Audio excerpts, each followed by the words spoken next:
Hört ihr das? Hi, und ich bin wieder.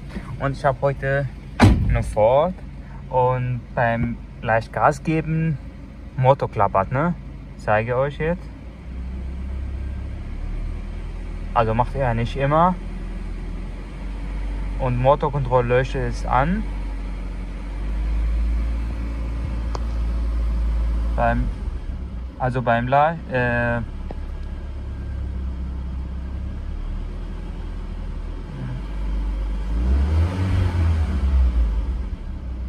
Also macht er ehrlich gesagt nicht immer.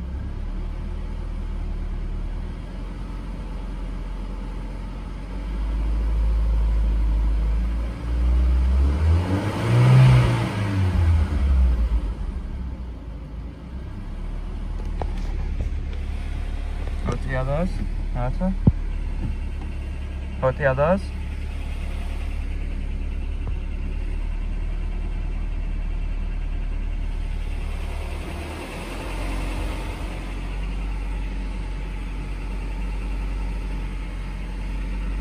Und zwar, ich hätte jetzt mal gedacht, Zündkerze oder Zündspule, habe ich die neue gemacht.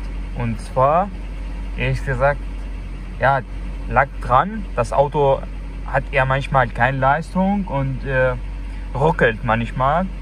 Ja, das haben wir Zündkerze neu gemacht, Zündspule und Kabel ist wieder in Ordnung. Aber diese Geräusche, ich dachte, Alter, was ist das denn?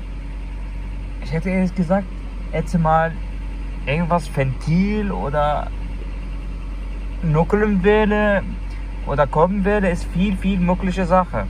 Aber könnt ihr nie vorstellen, es war so eine kleine Fehler. Unglaublich. Ehrlich gesagt, das war das Auto im Werkstatt. Die haben nur einfach Zündspule neu gemacht. Und ja, hinterher haben wir gesagt, naja, wir haben nichts zu tun. Wir haben nur Zündspule neu gemacht, mehr nicht.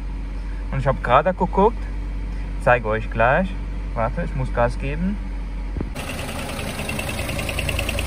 Hört ihr das? Motor klappert die ganze Zeit.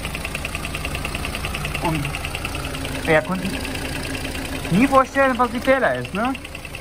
Da, ein Hinterdruckventil. Mach mal zu. Geräusche ist weg. Seht ihr das? Wir haben einen Schlauch, hier die Leitung, Unterdruckleitung, war nicht richtig drin. Ich mache jetzt darauf. Ja, Motor los. Ja, Motor. Ja, und jetzt Motor läuft.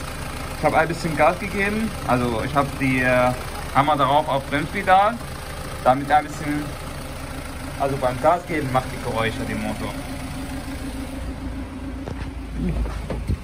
Machen wir alles weg hier, was da runter steht.